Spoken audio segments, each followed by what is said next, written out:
Hello everyone, welcome to Everything Arsenal. Now, we all get excited when new signings arrive, when we announce new signings and everything, but the boring part has to happen as well. The boring part being getting rid of the players. Now, reports today have emerged of Arsenal putting up 7 players up for sale. 7 players have been put up for sale by Arsenal. So we will be going through those 7 players. And at the end, I want you guys to comment down below and let me know if you are the manager and you were given a chance to give 2 out of those 7 players a chance to stay at Arsenal, which of those 7 would you give that chance? So without wasting any more time, let's get straight into it. Now, the first player who was put on that list is none other than Bernd Leno. Now, we already know about this one because, first of all, we did sign a backup goalkeeper. We'll come to him. But Bernd Leno, the World Cup is around the corner. We know he wants to go to the World Cup and play for Germany, and we already know we have Ramsdale, who's the first choice goalkeeper. Now, Leno is not a bad goalie at all. Even like a year ago, he said if Neuer retires at Bayern Munich, I can see him going to keep for or to short save. I don't know, to goalkeep. Does that make sense? To goalkeep for Bayern Munich, I wouldn't have been surprised. But as of now, I don't think he is in Arsenal plans. He's been linked to teams like Fulham. And we can only get around 10 to 15 million pounds. We're not going to get that much money. I mean, we didn't sign him for anything record-breaking like the way Liverpool signed Alisson or the way Chelsea signed Pepe. But I believe like he doesn't owe us anything. I really wanted him to stay at Arsenal because he's a quality goalkeeper. He can help us in the other competitions. But in terms of not being greedy and not being mean and just being kind to him, hoping he gets into the World Cup squad, we just have to let him go. So Bernd Leno is the first player who's been put on that list. As I said, that is because as well we signed Turner as the backup goalkeeper. So we already have a backup goalkeeper. Now, 3-4 goalkeepers right now at the moment. We even actually have 6 goalkeepers. We'll talk about them. The likes of Okonkwo, KJ Hein. I don't think all of them will be here anyway. So that's the first one, Bernd Leno. So would you keep him? Would you sell him? Let me know. Number 2 is Reiss Nelson. Now, we talked about him the other day. Obviously, he really enjoyed his time on loan at Feyenoord. He really did well. His team reached the final of the Conference League. They almost won it. They only lost by a goal to Jose Mourinho's Roma. But he's one of those players, just like Nketiah and Niles I've always talked about. I feel like he's been here for such a long time. Hasn't he been here like since 2016 or something?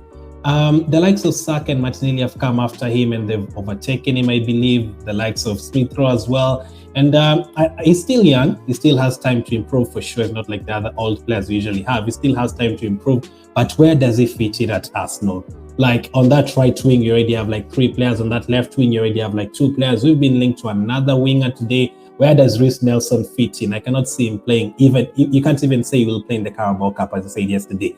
If you have a first team of Odegaard, Saka, and Martinelli, and your second team, there's Fabio Vieira, there's the likes of Smith Rowe, you cannot really have any opportunities for him. So Reiss Nelson, for me, if we can get, they're talking about us getting 15 to 20 million. If we can get that kind of money, I'd definitely 100% sell him. So Reiss Nelson is the second player on that list. But maybe you guys have a different opinion. Maybe you believe he's not being given a chance at Arsenal.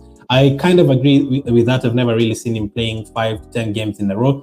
But maybe there's a reason for that. Maybe one thing that I've always seen him and Joe Willock, every time they play, they usually struggle with decision making. When they're up front, they don't really know when to shoot the ball. Sometimes they shoot the ball when they're supposed to pass it. They still never improved in the decision making. But for me personally, I would sell him. The other player who plays in the same exact role who's been linked to the move away is Nicolas Pepe. Now, this is just a sad story. All of you would agree. This is literally just a sad story. We signed him for 72 million pounds. I was super excited about getting Nicolas Pepe in. A lot of teams wanted him that transfer window. He had scored more than 20 goals for his team. That campaign, Lille. I was super excited. I know some of you still say Pepe has never been given a chance, but I want to remind you that Nicolas Pepe has played close to 120 games for Arsenal. That is enough to make a judgment. Let's say 30 of those ones or 35 of those ones is come from the bench. That is still another 75 to 80 games which we've seen him play, like for 70 minutes at least. That is enough time to make a judgment. He's been here for 3 seasons now, right? He's been here for a long time. He's played more than around 115 or 116 games for Arsenal. But if I ask you right now, how many games can you remember from the top of the head that you'd say, you know what, my goodness, Pepe was absolutely amazing in this game?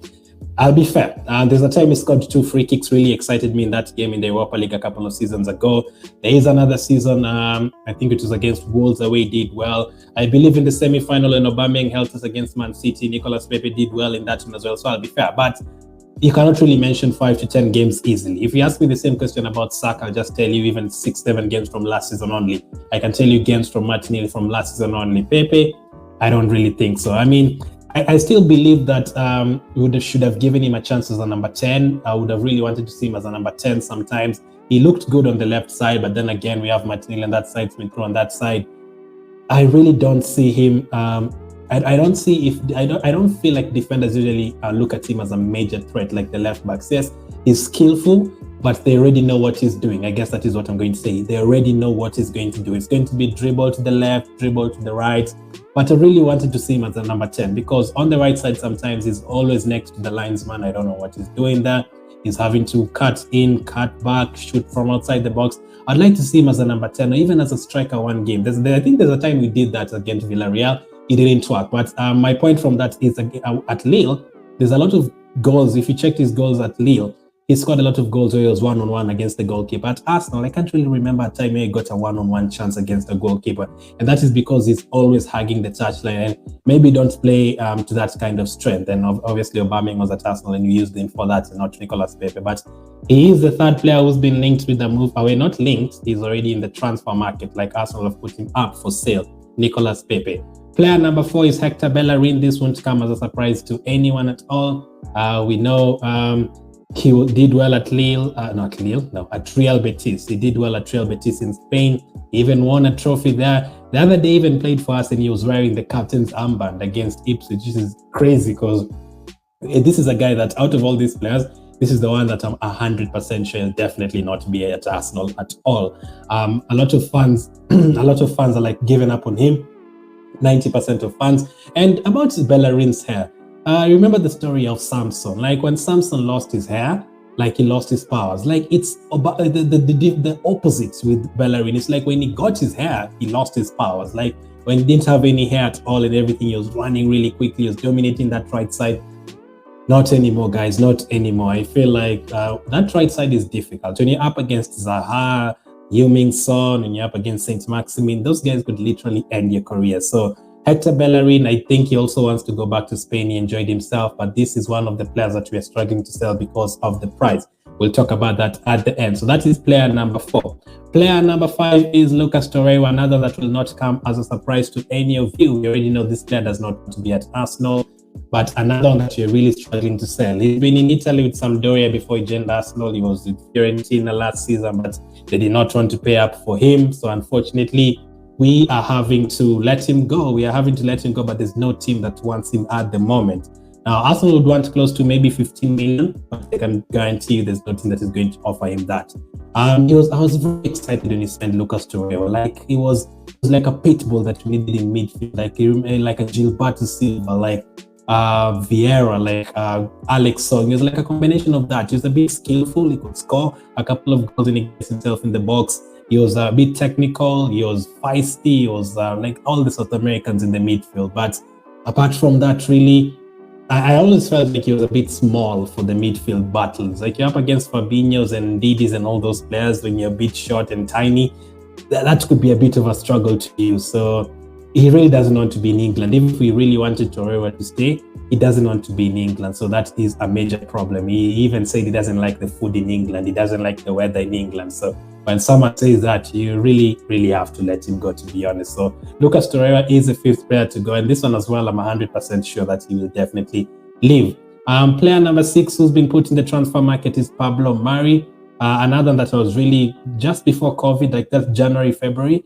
This guy was actually doing good alongside Holding. Even when he came in, he was doing okay. There was even talk, there was a debate, is Gabriel better than Pablo Mari? Is Pablo Mari better than Gabriel?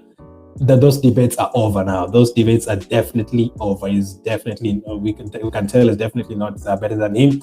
The last game we saw him play for Arsenal is when he got bullied by Lukaku.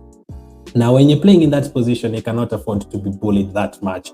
That is a very, very important position. And I think Gabriel is stronger than Pablo Mari. He'll definitely not allow himself to get bullied. But for Pablo Mari, whatever Lukaku did to him on that day, we've never seen him since. I mean, he's definitely not going to play as well, since now we have Saliba, we have Ben White, we have Gabriel. If we bring in Lisandro Martinez as well, remember Rob Holding is there. I can't really see where he plays for Arsenal. And if he wants to play first team football, it seems like he'll need to go back to the other team that he was playing for. That is Udinese. He obviously signed for Udinese on loan last season, and he did okay for them. He played more than 30 games. So let's see how this one works out. But I think this is another one who will definitely sell. Player number 7 is Maitland-Niles, another one we've been talking about Maitland-Niles for 2 years now.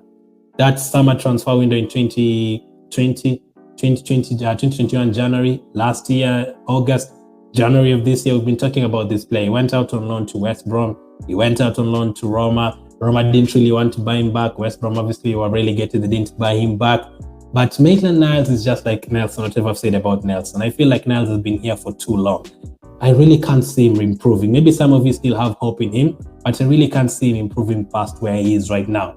Yes, he can play for you on the right side, he can play for you on the left side. And yes, I do remember the games that he really helped us, like the FA Cup semi-final and finals where he played as a wing-back. He did really well.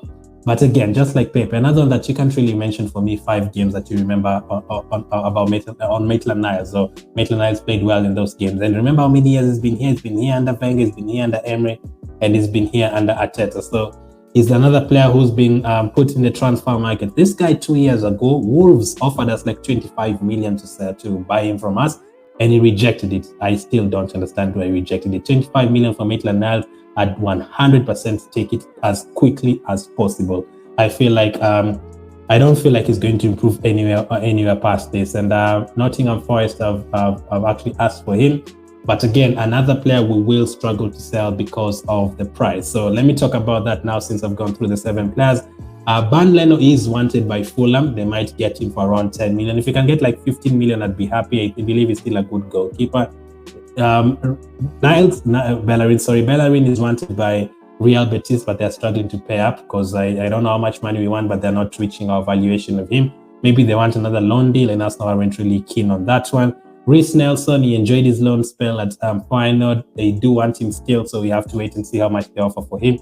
Nicolas Pepe, there's a problem in terms of, for me, I would keep him. You know why? Not because I believe he's really going to score 30 goals for us next season, but because we signed him for 72 million, and to be honest, I can't see any team giving us more than 20 million for Pepe. So we rather just keep him, to be honest. Let's just keep him and take a gamble with him next season and see how he does. So that is why I would keep him. But teams are struggling because of the wages.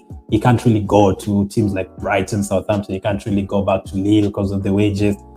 Big teams like Real Madrid and Barcelona don't really want him. So where does he go, or does he stay? Lucas Torreira, I'm 100% sure he will go, but teams are not willing to pay up for him. So right as of now, we are stuck with him. Pablo Mari, we still have to wait and see whether any team is going to offer enough money for him. Maybe 5 million or something. Maybe that could even be too much. Maybe 3 million or something.